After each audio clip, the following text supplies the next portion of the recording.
வெற்றிவேல் முருகனுக்கு ஏக குரு ஸ்ரீ ஸ்கந்த குருவே நம. வந்தே குரு பரம்பரா. குரு பிரம்மா குரு விஷ்ணு குரு தேவோ மகேஸ்வரः குரு சாட்சாத் பரபிரம்மா தஸ்மை ஸ்ரீ குரவே நமः. குரவே சர்வலோகானாம் விசேஷே சர்வரோகிணாம் நிதயே சர்வவித்யானாம் ஸ்ரீ தட்சிணாமூர்த்தியை நமः. ஓம் பத்ரம் கர்ணேபிः ஷృణ్యామ தேவாः பத்ரம் பஷ்யேமாஸ்திரஜத்ராः स्थिरैरङ्गैस्तुष्टुवाक्मनस्तनूभिः व्यक्षेम देवयितं यदायुः. स्वस्ति न इन्द्रो वृत्तशर्वाः स्वस्ति न पूषा विश्ववेदाः स्वस्ति न सदाशिवो अरिष्टनेमिः स्वस्ति नो बृहस्पति ददातु. ओम शांति शांति शांति. இன்னைக்கு ராம ரகசிய என்ற உபநிஷத்திலிருந்து 11வது மந்திரத்தில் சிந்திக்கலாம். இது சகுன உபாசனை.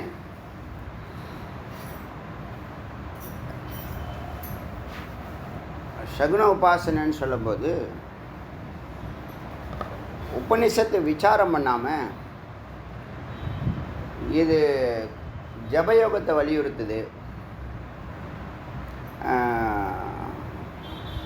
ராம் அப்படிங்கிற மந்திரத்தினுடைய ரகசியத்தை வெளிப்படுத்துது. ஜபயோகம் ஜபம் செய்ய செய்ய 96 கோடி முறை அதை ஜபம் செய்தீங்கன்னா உங்களுக்கு பாவங்கள்லாம் நீக்கப்படுது, பவித்திரமாகறான் அப்படிங்கிற விவரங்களை எல்லாம் சொல்லுது. நீங்கள் இந்த ராம் அப்படின்னு வரப்ப எல்லாம் பிரம்மங்கிற அர்த்தத்தை தான் நீங்கள் கொள்ளணும். புரியுதா? அந்த நாம ரூபம் எப்பயுமே நீங்கள் இம்பார்ட்டன்ட் கொடுக்காதீங்க. ஏன்னா இந்த மாதிரி பேர் வர்றதுனால தான் இப்போ நீங்கள் ஒன்றும் இல்லை, 10 பேருக்கு மத்தியில் ஒரு பொது இடத்துல ஒருத்தவங்க பேரை சொன்ன வச்சிங்கன்னா பாக்கி பேரெல்லாம் எரிஞ்சு போயிடுறான். அது சுபாவமாக வருது. அதுக்காக சொல்லாமல் இருக்க முடியுமானா சொல்லாமல் இருக்க முடியாது. சொல்ல வேண்டியது சொல்லி தான் ஆகணும். அவனுக்கு அவன் பேரை சொல்லக்கூடிய தகுதி இருக்குது, அதனால் சொல்கிறோம். அவன் பாக்கி 99 பேர் கோச்சிக்குவானா கோச்சிக்கிட்டோம். அவன் அந்த தகுதிக்கு வந்து அவன் பேரே சொல்ல போகிறாங்க. இப்போ ப்ராப்ளம் என்னன்னு கேட்டால் அறிவு இல்லாத காரணம்தான் ப்ராப்ளம். இதெல்லாம் சமாதானப்படுத்துகிறதா நம்ம வேலை. அதுக்காக ஒருத்தவனை பாராட்டக்கூடாதா, அங்கீகரிக்கக்கூடாதா? அதனால் சபையினுடைய அந்த சமுதாய போக்கை பார்த்துட்டு பல இடத்துல அங்கீகரிக்க வேண்டிய இடத்துல, பேச வேண்டிய இடத்துல பேசாமலும் இருந்துடுறாங்க. பேச வேண்டிய நேரத்தில் பேசாமல் இருக்கிறதும் மகா தவறு, பேசக்கூடாத நேரத்தில் பேசுவதும் மகா தவறு. இது கூடயே தெரியாது போட்டோம். அதனால் இந்த சமுதாயத்துக்கு அறிவு இல்லாத வரைக்கும்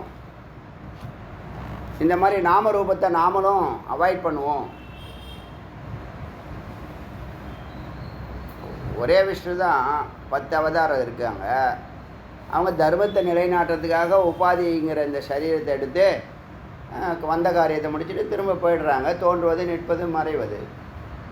சத்து உடம்பு எடுத்தால் சித்தாகுது, வேறு ஒன்றும் இல்லை.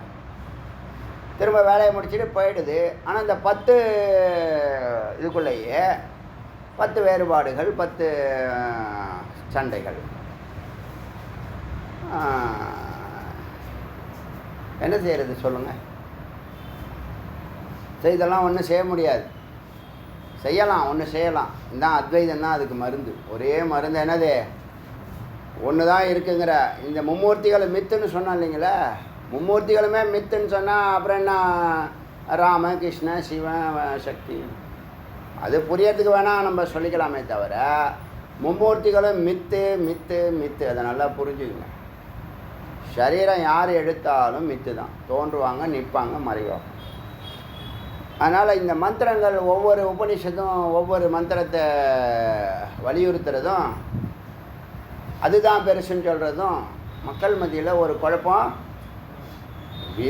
விஸ்தாரமாக இருக்குது. சரி, யாருக்கு எது பிடிக்குதோ அதை ஃபாலோ பண்ணிட்டு போங்கன்னாலும் அப்படியும் போகிறதில்ல, நாங்கள் தான் மேலே அப்படிங்கிறது சண்டை. இதே வேலை மெய்ப்பொருளை நோக்கி போகிறதுக்கு ஏதோ ஒரு தாரகம், அது ஒரு வாய்ப்பு, அது ஒரு வாகனம். எல்லா இடத்துலையும் அறிவே இல்லாத காரணத்தினால இது மாதிரி கருத்து வேறுபாடுகள் வருது. அதனால் நாம் ஓங்காரம் ஒன்றே போதும், ஒரு மந்திரம் போதும். அது தெளிவாக சொல்லுது, ஓங்காரம் ஒரு மந்திரம் போதும், இகத்தையும் ஜெயிக்கும் பரத்தையும் ஜெயிக்கும். எல்லாருக்கும் பொதுவானது, ஆண் பெண் ஏழை பணக்கார சன்னியாசி சம்சாரி எல்லாத்துக்கும் பொதுவானது. ஏகாட்சரம், எந்த குழப்பமும் இல்லை. உலகத்தினுடைய எல்லா சவுண்டும் அதுக்குள்ளே அடங்குது ஒடுங்குது. காயத்ரி அதுக்குள்ளே ஒடுங்குது, 4 வேதம் அதுக்குள்ளே ஒடுங்குது. அதுக்கு மேலே என்ன வேணும்? வேறு எந்த மந்திரத்தை சொல்லுங்களேன் பார்க்கலாம். வேறு எந்த மந்திரத்தையாவது 4 வேதம் காயத்ரிலாம் இதுக்குள்ளே தான் ஒடுங்குன்னு சொல்லலாம் வேணாம். இதனால் இவங்க என்ன பண்ணுறாங்க, அதுக்கு பின்னாடி வந்த ரிஷிகள் என்ன பண்ணுறாங்கன்னா தன்னுடைய கருத்துக்களை ஏற்றுறாங்க. கொஞ்சம் கொஞ்சம் ஏற்றி என்ன வரும்னா விசாரம் இல்லாததை நம்பக்கூடாதுங்கிற ஒரு முடிவுக்கு வந்துடும். நம்ம என்ன மாதிரி உள்ளவர்கள் பொதுவாகவே வேதத்தினுடைய ஒரு கோட்பாடு இருக்குது. முதல்ல ஸ்ருதி சிரவணம் பண்ணுறீங்கல்ல, அடுத்தது யுக்தி. யுக்தினா லாஜிக்காக பேசணும், விசாரம் பண்ணணும், காரணம் சொல்லணும். ஸ்ருதியில் நீங்கள் நம்பலாம், குரு சொல்கிறத நீங்கள் அப்படியே நம்பலாம். மனநத்தில் நீங்கள் சிந்திக்கணும், சிந்தித்து மெய்ப்பொருள் காண்பது அறிவுன்னு அறிஞ்சு அதுக்கப்புறம் உள்வாங்கிக்கணும். நீங்கள் யாரையும் நம்பவே தேவையில்லை, விசாரத்தில் வந்துடும். அச்சா விசாரத்தில் அங்கே எல்லாம் எது ஃபேக்கு, எது கலரு, எது கலர் போனது எல்லாம் தெரிஞ்சிடும். அதனால தான் ஸ்ருதி, யுக்தி, அனுபூதி. அடுத்தது நிதித்தியாசனத்தில் அனுபூதி, மெய்ப்பொருள் காண்பது, மெய்ப்பொருள் நன்றாக உணர்வது. பூதி அனுபூதி, தொடர்ந்து செய்தால் அனுபூதி, உணர்ந்தால் பூதி. அது உண்டு, அந்த கோட்பாடு உண்டு. அதனால் இந்த பக்தியை விட யோகம் மேலானது, யோகத்தை விட ஞானம் மேலானதுன்னு சொன்னது கரெக்டு தான். அந்த முறையில் தான் வச்சுருக்காங்க. சரியை கிரியை யோகம் ஞானம்னு மேலே. நீங்களும் அப்படி தான் பயணிக்கிறது உத்தமம். இப்போ இந்த இதே இதில் சகுன நிர்குணம்னு ஒன்று பார்த்தோமா? அந்த போன உபநிஷத்து தானே அது, என்னது திரிபாத மகாநாராயணர். சகுன நிர்குணத்தில் அங்கே எல்லா வேலையும் விட்டுட்டு சுவாமியை எல்லா கர்மத்தையும் விட்டுட்டு சுவாமியை பக்தி கொள்ளே அப்படின்னு ஒரு கருத்தும், அகங்காரத்தை விட்டுட்டு ஆசைகளை விட்டுட்டு சிரவணமன நிதித்தியாசனம் துறவு நிலையில் செய்தால் நிர்குணத்தை வழிபடலாம். கர்மத்தை தியாகம் பண்ண ஒரே ஒரு வேலை மட்டும், ஒன்று மட்டும் செஞ்சால் சம்சாரிக்கு வந்து பக்தி யோகமா சொல்கிறது. அதான் சம்சாரிக்கு பக்தி யோகமோ, பாக்கி பேருக்கு வந்து ஞான யோகமோன்னு சொல்லுது.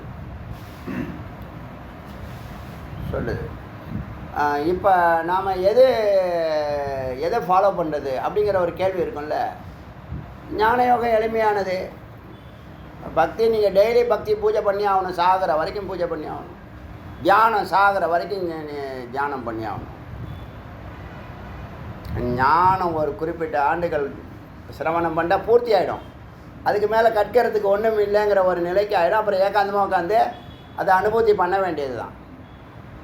அது மட்டும் இல்லை, ஞானம் உங்கள் ரத்தத்தோட நாடி நரம்போட அறிவோட அறிவாக என்ன ஆகுது, கலந்துடுது. வேறு எதுவும் கலக்க முடியல. ஞானத்தோடு கலந்துரும். பக்தி ஞானத்தோட கலக்காது, யோகம் ஞானத்தோட கலக்காது. ஞானம் இருந்தால் தான் பக்தியை நெறிப்படுத்த முடியும், யோகத்தை நெறிப்படுத்த முடியும். ஞானமில்லாத பக்தியும் ஞானமில்லாத யோகமும், யோகமில்லாத ஞானமும் பக்தி இல்லாத ஞானமும் வேலை செய்யாது. 3 இன்டர் கனெக்டட். எது நுட்பமானதுன்னு சொல்லும்போது ஞானம் நுட்பமானது. பக்தி ஸ்தூலம்னா, யோகம் வந்து சூக்ஷ்மம்னா, ஞானம் வந்து அதிசூட்சுமங்கிற காரணமாக இருக்கலாம், எடுத்துக்கலாம், புரியறதுக்காக சொல்கிறேன். ஒன்றும் இல்லாமல் ஒன்று மேலே பக்தி இல்லாமல் முக்தி இல்லைன்னு சொல்லிடுச்சு, அது வேறு விஷயம். பக்தி சர்வ சித்தி தரும், அதில் ஒன்றும் மாற்று கருத்தில். நீங்கள் என்ன சுவாமிகிட்ட கேட்குறீங்களோ அது கொடுத்துருவாங்க. ஆனால் அது மித்து தானே. எத்தனை வாழ்நாள் ஃபுல்லாக நீ கேட்டுகிட்டே இருக்க வேண்டியதுதான். பூஜை பண்ணி கேட்டுகிட்டே இருக்க வேண்டியது. யாகம் பண்ணி கேட்டுகிட்டே இருக்க வேண்டியது. இப்போ ஞானம் என்ன பண்ணுதுன்னா, ஞானம் நீ சொரூபத்துக்கு அழைச்சிட்டு போகிறதுனால நீ கொடுக்குற இடத்துக்கு வந்துடுற. அது எல்லாவற்றையும் மேலான ஒரு உயர்ந்த வாழ்க்கை நெறின்னு தான் சொல்லணும்.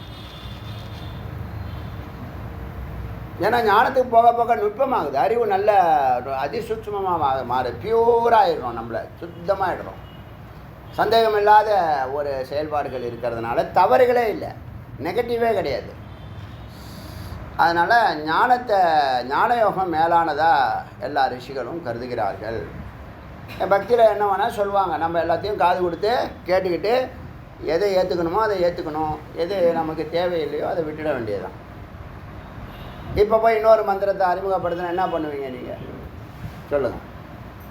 அப்புறம் இன்னொரு உபநிஷத்து அது மந்திரத்தை சொல்லி அது ஒரு மந்திரத்தை உபதேசம். ஆனால் எல்லாத்துலேயும் பொதுவானது ஓங்காரம். அதனால் ஓங்காரம் எல்லா உபநிஷத்தும் சொல்லக்கூடிய, எல்லா உபநிஷத்தும் வலியுறுத்தக்கூடியது, பூரணமான தகுதி உடையது. பேதபாவம்லாம் கிடையாது அங்கே. நாம இருந்தால் தானே பிரச்சனை. அதனால் ஓங்காரத்தையும் அடியேன் உபதேசிக்கிறேன் உங்களுக்கு. இப்போவே சொல்லியாச்சு, வேணும்னு சொல்கிறேன்.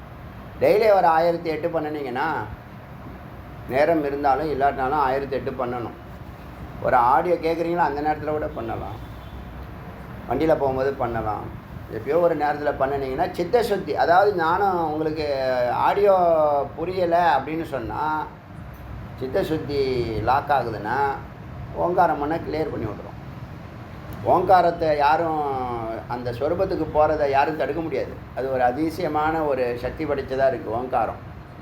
எல்லாத்தையும் ஊடுருவி செல்லக்கூடியது, வல்லமை பெற்றது. அதனால் உங்களுக்கு எப்போயாவது குழப்பம் இருந்தால் ஓங்கார ஜபம் செய்யுங்க. இல்லை எனக்கு கிளியராக இருக்குன்னா நீங்கள் தியானம் பண்ணும்போது ஓங்காரம் சொன்னால் போதும். ஓரளவுக்கு நிலை தாண்டவங்க விசாரம் பண்ணுறீங்க, நிதித்தியாசனம் பண்ணிகிட்ருக்கீங்க, அப்போ ஓங்காரம் 1 2 3 ஆரம்பத்தில், மத்தியில், இறுதியில் எப்படியோ இறைவனை நினச்சி ஒரு பூஜை மாதிரி நீங்கள் அந்த தியானம் நடக்கணும். அது நிதித்தியாசனமாக இருந்தாலும் சரி, தியானமாக இருந்தாலும் சரி, ஏகாந்தமாக இருந்தாலும் சரி. அதனால் இப்போ அது நிறைய மந்திரம்லாம் சொல்ல போகுது. இப்போது அதெல்லாம் என்னது சம்சாரம் வேலை நல்லா விரிவுபடுத்திக்கிட்டே போனால் எதை ஃபாலோ பண்ணுறது?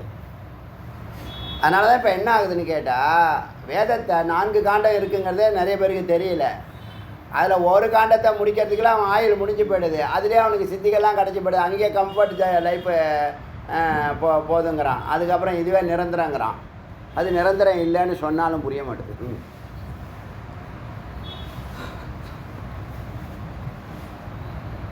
அதனால் இப்போ சொல்லக்கூடிய மந்திரங்கள் எல்லாம் அதனுடைய அமைப்பு முறைகளை தெரிஞ்சுக்குங்க, தவறில்லை. ஏன்னா எந்த உபநிஷத்தை நம்ம சகுன உபநிஷத்தை நம்ம அவாய்ட் பண்ண மாட்டோம். பக்தியும் யோகமும் ஞானமுங்கிறது அதுக்குள்ளே என்ன இருக்குங்கிறத நம்ம தெரிஞ்சுக்கணும். அது பூர்த்தி ஆகணும். 108 உபநிஷத்துனா இதெல்லாம் அவாய்ட் பண்ணிவிட்டு அப்படிங்கிற உடன்பாடு இல்லை. எந்த மந்திரத்தையும் நம்ம அவாய்ட் ஒரு மந்திரத்தை கூட இந்த 11,000 102 உபநிஷத்தில் ஒரு மந்திரம் கூட ஸ்கிப் பண்ணலை. நமக்கு தெரியும் இதெல்லாம் தேவையில்லை, இருந்தாலும் பூர்த்தி பண்ணணும், பூரணமாக இருக்கணும். உங்கள் வேலையை கர்மத்தை யோகமாக பண்ணணும்னு சொல்லியிருக்கோம் இல்லையா, அதில் பூர்த்தி ஒரு முக்கியமான ரோல் பண்ணுது, பூரணங்கிற ஒரு ரோல் பண்ணுது. அதில் அவன் செய்கிறான், என்னை வைத்து செய்கிறான், அப்புறம் பிரியமாக செய்யணும், அந்த வேலையை பிரியமாக செய்யணும். அவன் செய்கிறான், என்னை வைத்து செய்கிறாங்கிற பொறுப்போடு செய்யணும், அது பிரியமாக செய்யணும், அதை பூரணமாக செய்யணும், கடமை செய்யணும், நுட்பமாக செய்யணும், நிபுணத்துவத்தோட பண்ணணும். நிபுணத்துவத்தோட முதல்ல நிபுணத்துவம். அவன் செய்கிறான், என்னை வைத்து செய்கிறான், அப்புறம் நிபுணத்துவம், அப்புறம் பிரியம், அப்புறம் பூரணம், அப்புறம் கடமையை செய்ய பலனை எதிர்பார்க்காத. இந்த 5 தத்துவத்தோட எந்த காரியம் பண்ணாலும் ஜெயிச்சிடலாம். அதில் பூரணங்கிறது முக்கியம். இப்போ இந்த பல டைவர்ஷன் வந்தால் கூட நிறைய புத்தகங்கள் நிறைய உபநிஷத் சம்மந்தப்பட்ட வெவ்வேறு எடிஷன்ஸ்லாம் கண்ணில் பட்டால் கூட முதல்ல டாக்டர் பீம்சிங் தொட்டோம். அவர் 3 வாலியத்தில் ரொம்ப பொறுப்பாக ஒரு டீம் ஒர்க் பண்ணியிருக்காங்க. சின்சியர் எல்லாம் ப்ரொஃபஸர்ஸ் எல்லாம் குவாலிஃபைடு. சரி, அந்த புக்கை முதல்ல பூர்த்தி பண்ணுவோன்னு நினச்சதில் தான் இப்போ அதுபடி தான் நம்ம போயிட்டுருக்கோம். அதனால் அதில் என்ன சிறப்புனா உங்களுக்கு நீங்கள் வரிசைப்படுத்தும் போது எதுவும் விட்டு போகாது. சிஸ்டம்னு ஒன்று இருக்குல்ல, அது சிஸ்டத்தை ஃபாலோ பண்ணோம்னா எங்கேயும் அது தப்பு பண்ணிட்டேன், அங்கே மிஸ்டேக் பண்ணிட்டேன், அங்கே விட்டுட்டேன், இங்கே மறந்துட்டேன் அப்படிங்கிறது இருக்காது. நீங்கள் கரெக்டாக டிக் அடிச்சுட்டே வரலாம். ஆச்சா, இதெல்லாம் ஒரு சிறப்பு இருக்குது. பீரியாரிட்டி தெரியும், முக்கியமாக எதுக்கு நம்ம பீரியாரிட்டி கொடுக்கணும்னு தெரியும். சரி, இன்றைக்கி மந்திரம் விபீஷண வாச்ச. இப்போ இந்த மந்திரம் ராமாயணத்தில் உள்ள கேரக்டர்லாம் இதுக்குள்ளே இருக்குது. அது சரியா? இதில் இருக்கக்கூடிய கேரக்டர் ராமாயணத்தில் இருக்கா? இதில் இருக்கிற கேரக்டர் ராமாயணத்துக்கு போயிருக்கு. இதை வச்சு அதை டெவலப் பண்ணி ராமாயணத்தை எழுதியிருக்காங்க. ஏன்னா இது ஸ்ருதி, அதெல்லாம் ஸ்மிருதி. அதனால் இப்போ அவருடைய அங்கன்னு கேட்கும்போது இவங்க பேரெல்லாம் சொன்னாங்க. ராமாயண கேரக்டர்லாம் முக்கியமான கேரக்டர்ஸ் எல்லாத்தையும் சொல்லிட்டாங்க. இப்போ விபீஷணன் கேட்குறேன். முதல்ல அனுமன் கேட்டார், இப்போ விபூஷன். அனுமனை சனகாதி முனிவர்கள் கேட்டாங்க. இப்போ விபூஷன் கேட்குறான். சிம்மாசனே சமாசீன ராம், சிம்மாசனத்தில் உட்கார்ந்துருக்கக்கூடிய ராமனை பௌலஸ்திய சூதனம் பிரணம்ய, இந்த ராவண வம்சத்தில் வந்த விபீஷணன் ராவண வம்சத்தையே நாசம் செய்த இந்த ஸ்ரீராமனை பிரணம்ய வணங்கி தண்டவத்து தண்டம் போல நமஸ்காரம் செய்து பூமோ தரையில் படுத்து நமஸ்காரம் செய்து வாக்கியம் பிரவீத்த இப்படி கூறினான். ஹே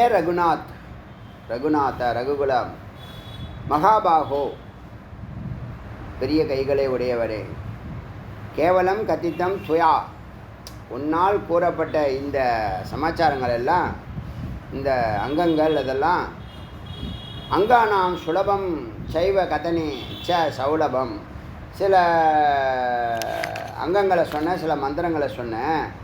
அதெல்லாம் எப்படி சித்தி பண்ணுறது, அதை வச்சு நாங்கள் எப்படி பலன் பெறுவது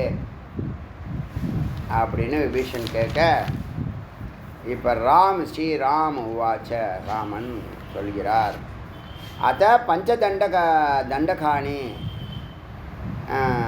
இப்போ நான் சொல்கிறேன் கேட்டுக்கோ. 5 விதமான தண்டனைக்கு உட்பட்ட மனிதர்கள், அதாவது பித்ருகணா, இங்கே குடிகாரன்லாம் அப்பாவையே கொலை பண்ணிடுவான், அம்மாவை கொலை பண்ணிடுவான். அந்த மாதிரி பித்ருகணா, அப்பாவை கொன்றவன். மாத்ருகணா, அம்மாவை கொன்றவன். பிரம்மகணா, இந்த பிராமணர்களை கொன்றவன். குருகணன், குருவையே கொன்றவன்.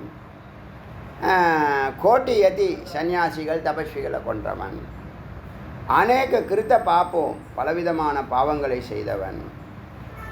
மம, என்னுடைய நாமத்தை சன்னவதி கோட்டி நாமானி, சன்னவதி கோட்டினா 96 கோடி ஜபதி ச தேபியம், அவனுக்கு பாப்பேபிய பிரமுச்சத்தை, பாபங்களிலிருந்து அவன் விடுபடுகிறான். சுயமேவ சச்சிதானந்த ஸ்வரூபம், தானாகவே சச்சிதானந்த ஸ்வரூபம் அடைகிறான். 96 கோடி. ஒரு நாளைக்கு எவ்வளோ ஜபிப்பீங்க கணக்கு போட்டு பாருங்கள். இந்த ஜென்மா பத்தாது, ஒரு ஜென்மா பத்து. சச்சிதானந்த ஸ்வரூபம். நார்த்துலலாம் இந்த ஞான யோகத்தை விட ஜப யோகம் தான் நார்த்தில் அதிகமாக பண்ணுவாங்க. பெரியவங்கெல்லாம் கையில், எல்லார் கையிலையும் இது இருக்கும், ஜபமாலை இருக்கும். இங்கே சவுத்தில் தான் ரொம்ப கம்மி, இதெல்லாம் அங்கே ரொம்ப அதிகம். ஸோ சச்சிதானந்த ஸ்வரூபோ பவே, அவன் சச்சிதானந்தமாகிறான். புனர்வாச்ச, மீண்டும் விபீஷணன் கேட்க, தத்ராப்பிய அசக்தியோ அயம் கீ கரோதி, அப்படி ஜபிக்க முடியாதவன் என்ன செய்கிறது?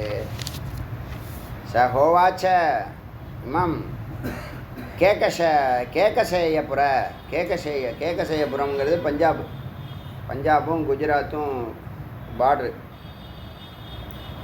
ஹே கேகசேயபுர சரண விதாவ அசக்தியோ மம உபனிஷத். அப்படி 96 கோடி அவனால் ஜபிக்க முடியலன்னா இப்போ விதாவ அசக்தியோ யோ மம உபனிஷத், என்னால் கூறப்பட்ட இந்த உபனிஷத். இப்போ நான் உபனிஷத்து சொல்கிறேன்ல, ராமரகசியம் உபனிஷத்து, அந்த உபனிஷத்தை அவன் கேட்க வேண்டும். 96 கோடி. இது எது ஈஸி? இதுதான் பாயிண்ட். தான் ஞான யோகத்தினுடைய அவரே சொல்லிட்டார். ஞான யோகத்தினுடைய தனி சிறப்பு இதுதான். என்ன சொல்கிறார் பாருங்க, மம உபனிஷத்து, நான் இப்போ கூறிய இந்த உபனிஷத்தை அப்படி ஜபிக்க முடியாவிட்டால் அசக்தையோ விதாவ முறையாக மம உபனிஷதம், நான் கூறிய இந்த உபனிஷத்தை கேட்க வேண்டும். அல்லது மம கீதா பகவத்கீதா மன் நாம சகசிரம் விஷ்ணு சகசிரநாமம் மது விஸ்வரூபம், இல்லைன்னா என்னுடைய விஸ்வரூப தியானம், மது அஷ்டோத்தராத், என்னுடைய அஷ்டோத்திரம், ராமசதா அஷ்டோத்தர ராமசதா 100 ராமன் 100 அதெல்லாம் போடுவாங்க. நம்பரில் போட்டு ராமன் போட்டுருவாங்க. அது ஒரு டைட்டில் போட்டு கீழே கவிதையோ ஏதோ எழுதியிருப்பாங்க. ராமனத்தை பற்றி ஸ்துதி டைட்டிலில் நிறைய எழுதியிருப்பாங்க. அது மாதிரிலாம் அங்கெல்லாம் நிறைய இருக்குது அந்த பக்கம். இங்கே நாம் ஒரு ராமாயணத்தை கேரக்டராகவும் இங்கே இருக்கக்கூடிய அசுரர்கள்லாம் ராமனை ஒரு தனி கேரக்டராகவும் தான் ஒரு மானுடமாக தான் பார்க்குறாங்க. இங்கே இப்படி ஒரு விசாரம் இங்கே இருக்குது. யார் சொல்லி கொடுத்தானே தெரில. அங்கே நார்த்துலாம் சாட்சாத்து பரம்பொருளாக தான் அவங்க ராமனை பார்க்குறாங்க. அங்கே போய் ராமன்லாம் லைட்டாக சொல்லிட முடியாது. லைட்டாக ஒரு வார்த்தை இம்மி பேசிட முடியாது. கேரக்டரு கதை அதெல்லாம் சொல்ல ஒத்துக்கவே மாட்டாங்க. அப்படியே பிரத்யக்ஷம். ஏன்னா ஒரு மெய்ப்பொருளை ஒருத்தவங்க அது கதையாக கூட இருக்கட்டும், உயர்வான கருத்துக்கள் சொல்லும் போது அது வணங்கத்தக்கக்கூடியதாக ஆகிடுது. அதை பண்ணார் இதை பண்ணார், தப்பை ஒன்றே தான் பார்க்குறான், நல்லதே பார்க்க மாட்டான். தவறுகள் நடந்திருக்கு, இல்லைன்னு சொல்லலை. உனக்கு எது தேவை?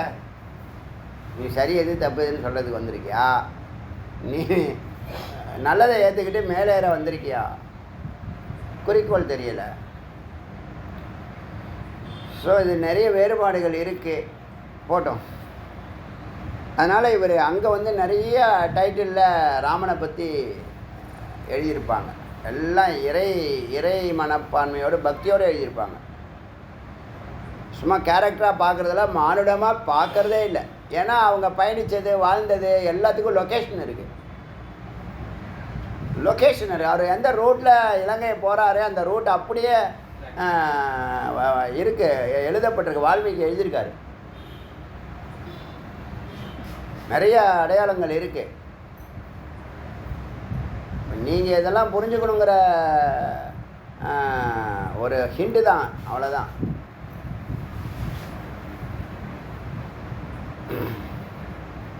போட்டோம். ஒரு பெரிய விவாதத்துக்குரிய விஷயம் இது. அதனால் போட்டோம்.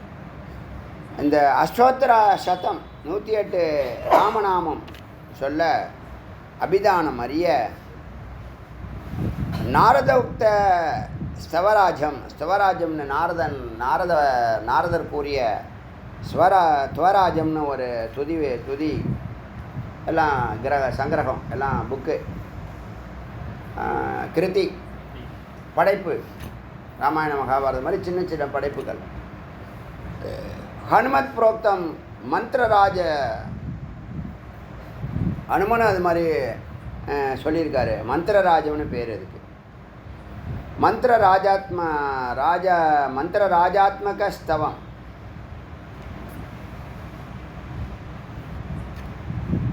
மந்திரராஜாக்க ஸ்தவம் துதி எல்லாம் துதி சீதாஸ்தவம், சீதா சுதி, ராம ஷடக்ஷரி இத்தியாதி. இதில் இதெல்லாம் மந்திர யோதில் இருக்கக்கூடிய மந்திரங்களை, இதில் இருக்கக்கூடிய மந்திரங்களை மாம என்னை நினைத்து நித்தியம் தினமும் சுத்தவ் துதி செய்ய வேண்டும். மத் சதுர்த்த பவேத் என்னை போலாகி விடுவார்கள். இப்படி யார் இதில் ஏதாவது ஒன்றை ஒழுங்காக ஃபாலோ பண்ணாங்கன்னா மத் சதுர்ஷ பவேன் என்னை போலவே ஆகிவிடுவார்கள். கிம் பவேன்னா கிம் ஏன் ஆக மாட்டார்கள், சந்தேகப்படாதீர்கள் அப்படி சொல்கிறார். அடுத்தது சனகாதி முனியோ ஹனுமந்தம் பப்ரச்ச. இப்போ சனகாதி முனிவர்கள் ஹனுமனை கேட்குறாங்க, ஆஞ்சநேய மகாபல தாரக பிரம்மனோ, தாரக பிரம்மத்தை பற்றி சொல்லுங்கள். தாரக பிரம்மங்கிறது ஓங்காரம். ராமராமாயண நமக சடாட்சரம்னு சொன்னோம்ல, நீங்கள் கேட்டீங்கள் நேற்று. ஓங்காரத்தை அதிகாரம் ஓங்காரம் உச்சரிக்கிறதுக்கு தான். ஏற்கனவே ராமராமாய நமக அவங்க சொல்லிகிட்டு இருக்காங்க. ராமராமாய நமகெல்லாம் ஓங்காரம் இல்லை. ஹரே ராம ஹரே கிருஷ்ணனே ஓங்காரம் இல்லை. நிறைய இடத்துல ஓங்காரம் இல்லை. இங்கே ராமச்சந்திரஸ்ய மந்திர கிராமம்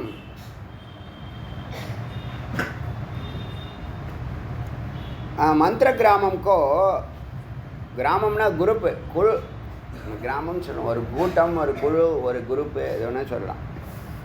ராமச்சந்திரனுடைய மந்திர கிராமம், மந்திர கூட்டங்களை கூறுங்கள் பிருகேதி. ஸோ அப்படி கேட்குறாங்க சனகாதி முனிவர்கள் அனுமனை பார்த்து, ஆஞ்சநேயரே தாரக பிரம்மண மந்திரங்களை பற்றி அதில் என்னென்ன இருக்குது, எத்தனை இருக்குது, அதெல்லாம் எங்களுக்கு சொல்லுங்கள். ஹனுமான் ஹோவாச்ச, ஹனுமான் பதில் கூறுகிறார்.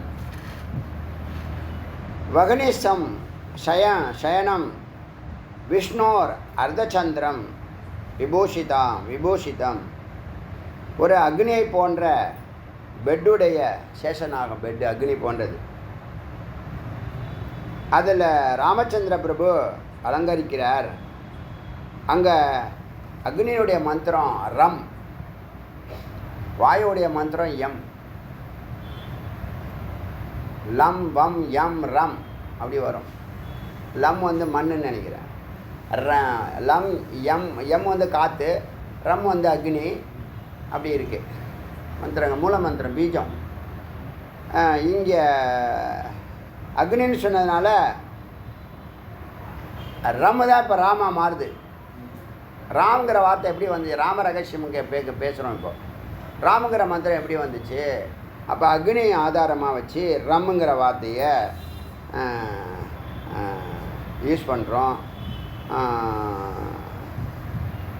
அர்த்தச்சந்திரங்கிறது இம்மு. ஓங்காரத்தில் இம்மு வருது இல்லையா, அகர உகரம் அகரம் இம்மு. அந்த இம்மை இங்கே யூஸ் பண்ணால் ரம்மு. ரா அக்னி, ரம் வந்து சந்திரன் அர்த்தபிந்து. ரம் ஏகாட்சரோ மனுகு புரோத்த, ஒரே ஓரெழுத்து மந்திரம். மனு சொன்னது, மனு மகரிஷி. அவங்க மனு மகரிஷி, மனு எழுதின இதை மனு தர்மம், ஏதோ ஒரு தர்மம் இருக்கு. என்ன மனு தர்மம் தானே? மனு தர்மம் தான் இங்கே நிறைய பேருக்கு விமர்சனத்துக்குரியதாக இருக்குது. அது இன்னும் நம்மலாம் அதெல்லாம் படிக்கலை. அதை விமர்சனம் பண்ணுறவங்களும் படிக்கலை. அந்த ஒரு லைனாக ஒருத்தவன் படித்தவன் எடுத்து வெளியில் விட்டு இந்த மாதிரி பண்ணுறானுங்கடா அவனுங்கெல்லாம், இந்த ஒரு லைனை வச்சுக்கிட்டே அவனுங்களை வச்சு செஞ்சுருங்கடா அப்படின்னா என்ன பண்ணிடுறான்? இதுங்கெல்லாம் விசில் அடித்தா குஞ்சுங்க. அதுக்குள்ளே ஒருத்தவனையாவது மனுஸ்மிருத்தின்னு நினைக்கிறேன், அது பேர் மனுஸ்மிருதி. அது எழுதுனது ரிஷி. இவங்களையெல்லாம் காலுன்னு சொல்லிட்டாருன்னு. கால் முக்கியமாக இல்லையா? கால் உனக்கு வேண்டாமா? சொல்லுப்பான். காலில் ஒரு சின்னதாக ஒரு விரலில் இடிபட்டுருந்தா கூட உன்னால் ஒன்றும் பண்ண முடியாது. கையில் சின்னதாக கொஞ்சம் பெஞ்சால் அவன் வேஷ்டி கட்ட முடியாது, ட்ரெஸ்ஸு போட முடியாது. இப்போ ஒய்ஃபு தான் உங்களுக்கு எல்லாம் கட்டி விடணும். இருக்கா இல்லையா? இன்னொன்று காலுக்கு அதிபதி மகாவிஷ்ணு. பாதம் தான், திருவடின்னு தான் நம்ம முன்னோர்கள் சான்றோர்கள் நம்ம நாயன்மார்கள்லாம் திருவடி. கால்லேருந்துன்னு சொல்லிட்டாங்க, அதனால் நாங்களாம் கீழே எல்லாம் நம்ம பார்வை தான். எங்கேயாவது ஒரு இடத்த கொடுத்து தான் ஆகணும். இந்த உடம்புல, பிரம்மத்தினுடைய உடம்புல எங்கேயாவது ஒரு இடத்துல இடம் கொடுத்து தானே ஆகணும். எங்கே இருந்தால் நான் சாநித்தியத்தில் இருக்கேங்கிறது இல்லை. இப்போ எங்கே கொடுக்கணும்? தலையில் கொடுத்தா முடியல கொடுத்துட்டானுங்க எனக்கு அப்படின்னு ஏதாவது ஒன்று குறை சொல்லணுங்கிற மைண்டில் இருக்கானுங்க. அதாவது தப்பாகவே யோசிக்கிறது இந்த திராவிடம். என்ன சொல்கிறதுன்னு தெரியல. தப்பாகவே கரெக்டாக தப்பாக யோசிக்கிறாங்க. ஏதாவது ஒரு லைனை பிடிச்சிக்கிட்டு இதெல்லாம் உட்காந்து பேச வேண்டிய விஷயம். இதுக்கெல்லாம் பதில் அவங்க யாருமே கொடுக்கறதில்ல. எதாவது பேசிட்டு போங்கடா அவங்களுக்கு அப்படின்னு விட்டுறாங்க. என்ன தான் நீ அடி என்ன தான் நீ கழுவி ஊற்று, எல்லாம் கடவுள் ஒன்றை பார்த்துக்குவாரா அப்படின்னு என்ன பண்ணுறாங்க? அகிம்சை முறையில் அவங்க பேசாமல் அவங்கவுங்க வேலையை பார்த்து இது விமர்சனம் பண்ணும்போது தப்பாக பேச ஒரே உற்சாகமாக மகிழ்ச்சியும் ஆனந்தமாக ஆடுது. அசுரர்களுக்கெல்லாம் அப்படி தான் இருக்கும். இறைவனை விமர்சனம் பண்ணலாமா சொல்லுங்கள்? விமர்சனம் பண்ணுறதுக்கா? போட்டோம், இதெல்லாம் மாறும். அதே நான் என்ன சொல்கிறேன், பூர்ணமாக படிச்சுட்டு பேசு. அதில் என்ன மெய்ப்பொருள் நீ வந்து பேசு, எல்லோரும் ஏற்றுக்கிட்டு தான் ஆகணும். மெய்ப்பொருள் பேசி எல்லோரும் ஏற்றுக்கிட்டு ஆகணும், எல்லோரும் தலைவணங்கி தான் ஆகணும். முன்னாடி பாதி கட் பண்ணிக்கிறது, பின்னாடி பாதி கட் பண்ணிட்டு நடுவில் உள்ளது மட்டும் பேசுனா எல்லாத்துலேயும் குற்றம் கண்டுபிடிக்கலாம். நீங்கள் சாதாரணமாக நீங்கள் என்ன பேசினாலும் டபுள் மீனிங் வரும் தெரியுமா? நீங்கள் அந்த பார்வையில் பாருங்கள், எதை பேசினாலும் டபுள் மீனிங் வரும். அதே வரும். அப்புறம் திருக்குறளுக்கு போயிடும். இது மாதிரி எல்லாம் இதே தான். அது இன்டர்பிரேட்டேஷனே தப்பாக பண்ணி வச்சுருக்காங்க. எல்லாம் இவங்க இஷ்டம் தான். அதெல்லாம் சிந்திக்கிறான் ரூம் போட்டோம். இதெல்லாம் நம்ம கடந்து போவோம். இப்போது இந்த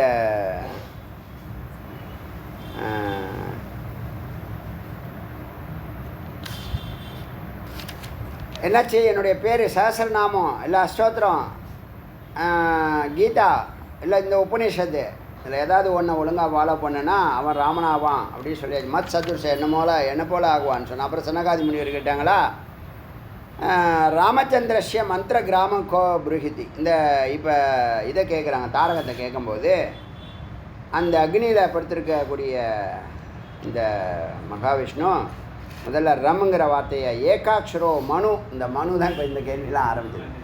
மனு சொன்ன ஏகாட்சர மந்திரம் மந்திரராஜன்னு சொல்லப்படுது. சுரத்ருமக பிரம்மா முனிகி, அதுக்கு யார் ரிஷி? 6 அங்கம் இருக்குது, அதுக்கு 6 அங்கம் சொல்லுவாங்க. ரிஷி, அப்புறம் வந்து தேவதா, சந்தம், அங்கம், மனம், எப்படின்னு ஒரு 6 தத்துவம் இருக்குது அதுக்கு. பிரம்மா முனிகி. இந்த ராம்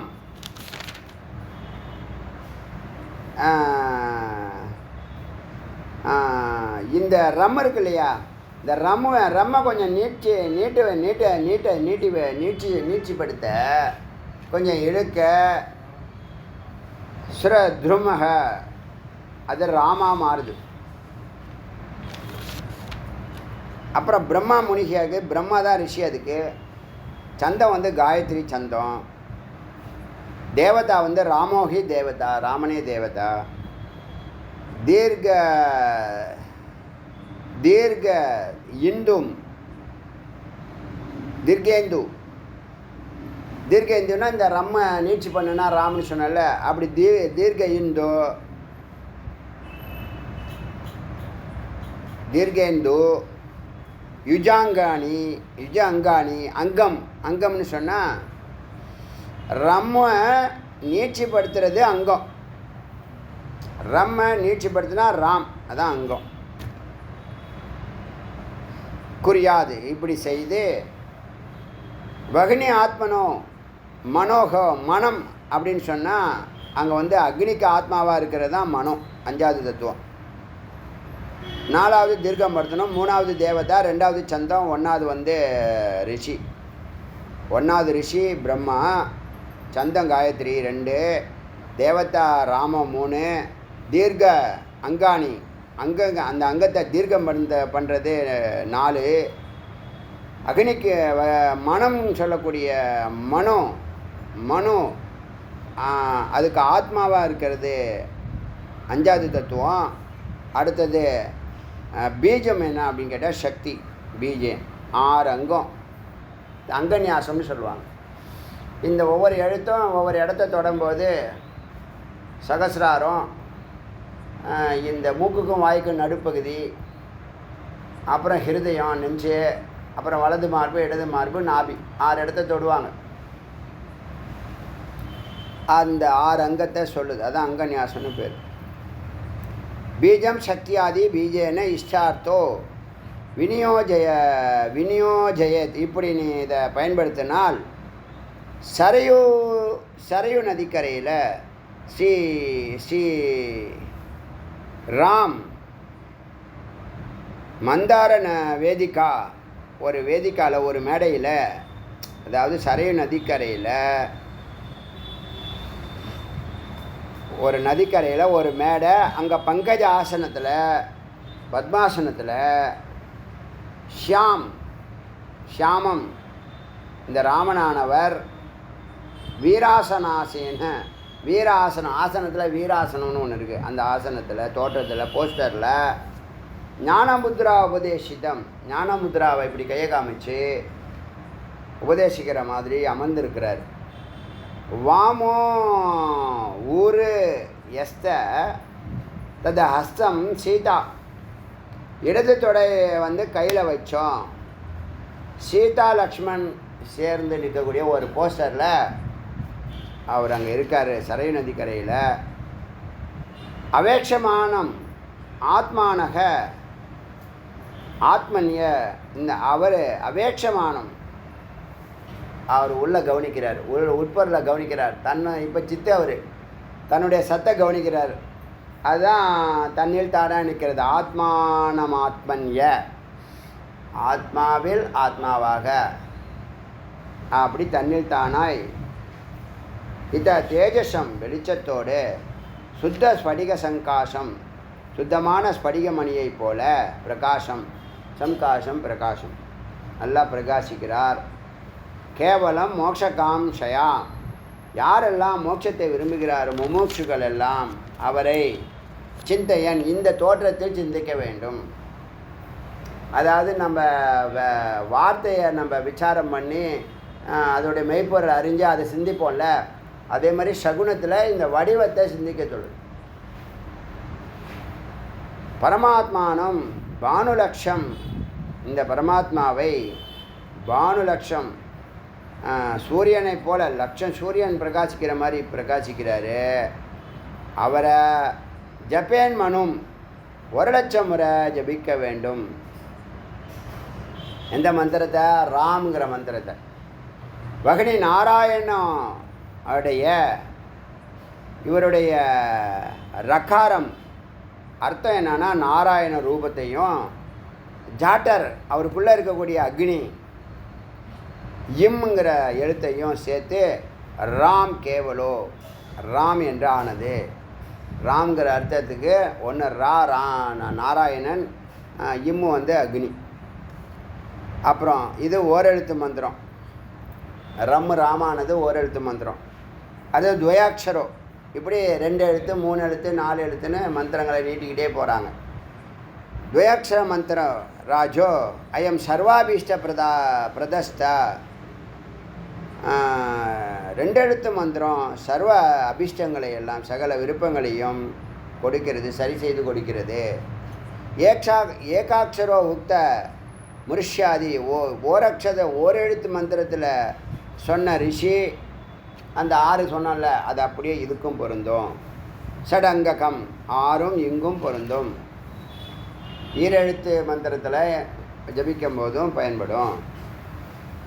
தா ரமாயா ரமா அனங்க வாக்கஷ் வீஜைர் ஷடுவித, இப்படி ராமில் தியானம் செய்ய 6 வகையான பீஜமாகிறது. இந்த ராமத்தை தியானம் பண்ணால் அது 6 விதமாக மாறுதான். என்ன 6 விதம்னா, ஓம் ராம், ஹ்ரீம் ராம், ஸ்ரீம் ராம், க்ளீம் ராம், ஐம் ராம், ராம் ராம். ராம்னு பேர் வச்சுருக்காங்க தெரியுமா? இதுதான் அர்த்தம். ராம்னு பேர் வச்சுருக்காங்கன்னா என்ன அர்த்தம்னா, அது சொல்லும் போது ராம் நார்த்துலாம் அப்படி தான் சொல்லுவாங்க, ராம்னு சொல்லுவாங்க. அந்த இப்போ நம்ம முருகன் ஓம் ஓம் சொல்கிறான்ல, அது நம்ம சும்மா சாதாரணமாக விளையாட்டாக எடுத்துக்கிறோம். மிக உன்னதமான காரியம் அவனுக்கு பண்ணிகிட்டு இருக்கான். ரொம்ப உயர்வான வேலை அது. ஃபோன் எடுத்தால் கூட ஓம் ஓம் தான் சொல்கிறான் அவன். நம்மளால் சொல்ல முடியுமா? செஞ்சு காட்ட முடியுமா? முடியாது. அவன் பண்ணும்போது நம்ம என்ன பண்ணுறோம்? கேலி பண்ணுறோம். முதல்ல நான் தான் பண்ணுறேன், எல்லாம் தப்பு தப்பாக பண்ணுறான். அதனால தான் பண்ண வேண்டியதாக. விபதியை வாங்கிட்டு பேப்பரை கொடுறான்னா பேப்பரை கொடுத்தா அதெல்லாம் பேப்பரை கொடுத்துட்டு விபதி வாங்க.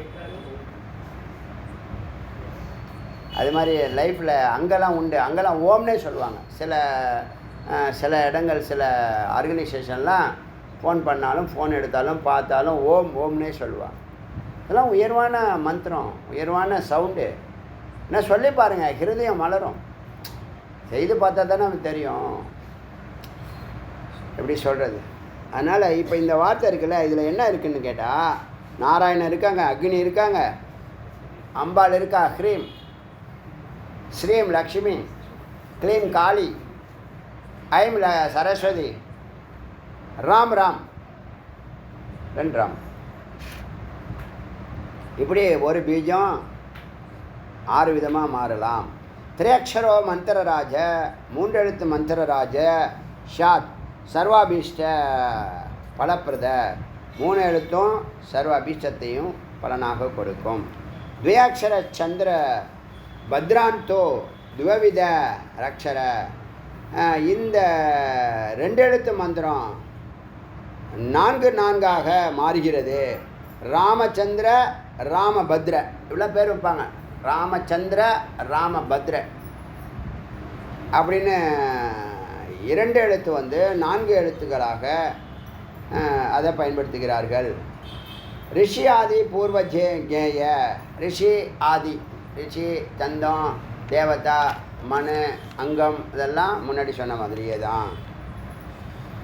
விசக்ஷணக, இப்படி விசக்ஷணக இதை மெய்ப்பொருள் அறிந்தவர்கள் சொல்கிறார்கள். உபநிஷத்து சொல்லுதுன்னு சொல்கிற மாதிரி சொல்லிட்டாங்க. இதோடைய பூர்ணமாக சொல்லணும் அப்படின்னு சொன்னால், ஓம் ஹ்ரீம் ஸ்ரீம் க்ளீம் ஐம் ராம் ராம். இதான் ஓம் ஹ்ரீம் ஸ்ரீம் க்ளீம் ஐம் ராம் ராம். அடுத்தது சப்ரதிஷ்டோ ரமோ வாயு கிருத்திய பஞ்சானோ அனுர்மத்தக. சப்ரதிஷ்டோ ரமோ, இப்படி நிலைத்த இந்த மந்திரம் ரம்மானது வாயுடைய எம் இருக்கு இல்லையா, அதை சேர்த்து கிருத் பஞ்சானாம் 5 எழுத்தாக மாறுகிறது. 5 எழுத்து என்னென்னா, ஸ்ரீம் ஸ்ரீம் யம் நம ஹ, ஸ்ரீம் ஸ்ரீம் யம் நம ஹ. விஸ்வாமித்ர ரிஷிக்கு, இதுக்கு யார் ரிஷினா விஸ்வாமித்ரர். விஸ்வாமித்ர ரிஷிக்கு புரோக்தக சந்தோ பங்கிங்கிற சந்தம் தேவதா அஸ்ய ராமனே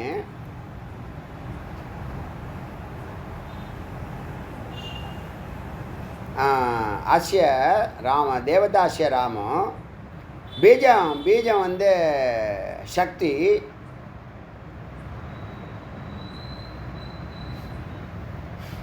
பிரதமாரணமிதி முதல் எழுத்து, கிரமாத்து ராம் நமக அப்படின்னு சொல்லி வரிசையாக ராம் நமகன்னு சொல்லி புரோமத்தி ஹிருதி நாபி பாதையோ இங்கெல்லாம் தொட்டு நியாசம் செய்ய வேண்டும். விநியச அணு ஷடங்க பூர்வவத் வித்வான மந்திராணைர் மனோநாஸ்திரகம். இப்போ இந்த 6 அங்கங்களோட நியாசம் செய்ய ஷடங்க பூர்வவத் வித்வான் சொன்னபடி மந்திரங்களை சொல்லி 6 அங்கங்களை நியாசம் சொல்லி அப்படி தான் சொல்லணும். ஓம் அந்த அந்த இது வந்திருக்குல்ல, ஸ்ரீம் ஸ்ரீம் யம் நமக அப்படி சொல்லி தான் ஒவ்வொரு அந்த அங்கங்களை தொடணும். சரி, எப்படி தியானிக்கணும்? மந்திரம் சொல்லும் போது உச்சாரிக்கும் போது மத்திய வனம் கல்பத்தரோ, ஒரு காட்டுக்குள்ளே ஒரு வனத்துக்குள்ளே மத்திய நடுவனத்துக்குள்ளே கல்பத்தரோ கல்ப விருட்சத்துக்கு அடியில் மூலே அடியில் புஷ்பமாலா ஆசனே, அங்கே வீராசனத்தில் உட்காந்துருந்தார், பத்மாசனத்தில் உட்காந்துருந்தார். இங்கே புஷ்பமாலா ஆசனே, புஷ்பங்கள் நிறைந்த ஆசனத்தில். லக்ஷ்மணேன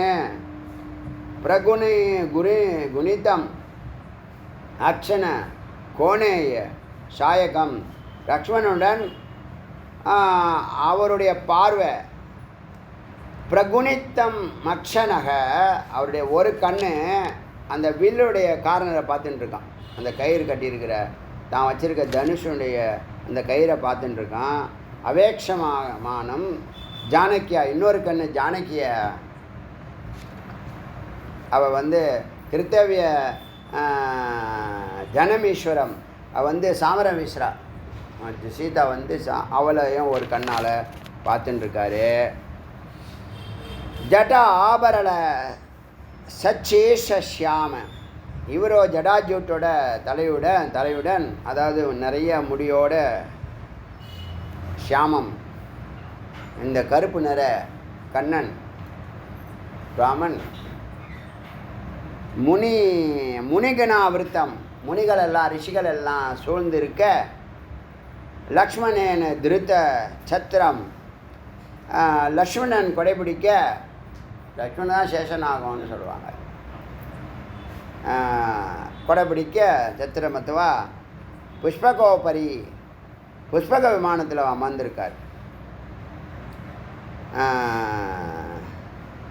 தசாசிய மதனம் சாந்தம் சமுக்ரீவ அமைதியான அந்த நிலையில் இந்த சுக்ரீவனோட விபீஷணனோடையும் ஏவம் லப்துவா ஜெயார்த்தி உள்ள காட்சியை யார் தியானித்து இந்த மந்திரங்களை ஜபிக்கிறாங்களோ, ஏவம் லப்துவா அவர்கள் எதை கேட்டாலும் ஜெயார்த்தி வெற்றியை பெறுவார்கள். எவ்வளோ ஜபிக்கணும்னா வர்ண லட்சம், ஒரு அக்ஷரத்துக்கு 1,00,000 முறை ஜபிக்கணும். 5 அக்ஷரம்னா பஞ்சாட்சரம் தான் சொல்லிக்கிட்டு இருக்குது, 5,00,000 முறை ஜபிக்கணும் இப்படின்னு அவர் உபதேசம் பண்ணியிருக்காங்க. மொத்தம் 30 மந்திரம் பார்த்துருக்கோம். விசாரம் இல்லை, இருக்கிறத அப்படியே எடுத்து சொல்ல வேண்டியது தான். இதெல்லாம் நம்ம ஒன்றுத்தையுமே ஃபாலோ பண்ண போகிறதில்ல. அப்போ ஏன் இதெல்லாம் பேசின்னு இருக்கேன்னு கேட்குறீங்களா? இதெல்லாம் கேட்க முடியாத, காலத்தால் அழியாத அரிய பெரிய மந்திரங்கள். இதெல்லாம் பக்தர்களாக இருக்கிறவங்களுக்கு ரொம்ப விசேஷம். இப்போ நீங்கள்லாம் ஞானிகளாக ஆகிக்கிட்டு இருக்கீங்க, முக்தர்களாக ஆகிக்கிட்டு இருக்கிறதுனால, ஓங்காரம் ஆல்ரெடி உங்கள் ஹிருதயத்தை ஆட்கொண்டதுனால இதெல்லாம் நாம் கடந்து செல்கிறோம். உயர்வான மந்திரங்கள் தான் மதிக்கிறோம், வணங்குகிறோம், சிரவணம் செய்திருக்கிறோம், அத்தியனம் பண்ணியிருக்கிறோம், எழுதியிருக்கிறோம், கடந்து செல்ல வேண்டிய கட்டாயத்தில் இருக்கிறோம். அதனால் 30 மந்திரம் பார்த்துருக்கோம். இதுலேருந்துனா 11லேருந்து 30 வரைக்கும் பார்த்துருக்கோம். மிச்சத்தை நாளைக்கு பார்க்கலாம். ஒரு நாளைக்கு அதிகமாக போகும், ஒரு நாளைக்கு கம்மியாக போகும். எது அடியான் எப்படியெல்லாம் முருகப்பெருமான் கருணை, நான் அந்த மாதிரிலாம் பிளானே பண்ணுறது கிடையாது. அதெல்லாம் ஒரு லெவல் போயிடுச்சு. எந்த பிளானுமே பண்ணுறது கிடையாது. என்ன சொல்கிறாரோ செஞ்சுட்டு கொடுக்காத வாங்கிட்டு போயிட்டே இருக்கேன் அப்படின்னு சொல்லுவாங்கள்ல, அது மாதிரி தான் இருக்கேன். அருணாச்சல சிவ அருணாச்சல சிவ அருணாச்சல சிவ அருணாச்சல சிவ அருணாச்சல சிவ அருணாச்சல சிவ அருணாச்சல சிவ அருணாச்சல சிவ அருணாச்சல சிவ திவேல் முருகனுக்கு குருவாய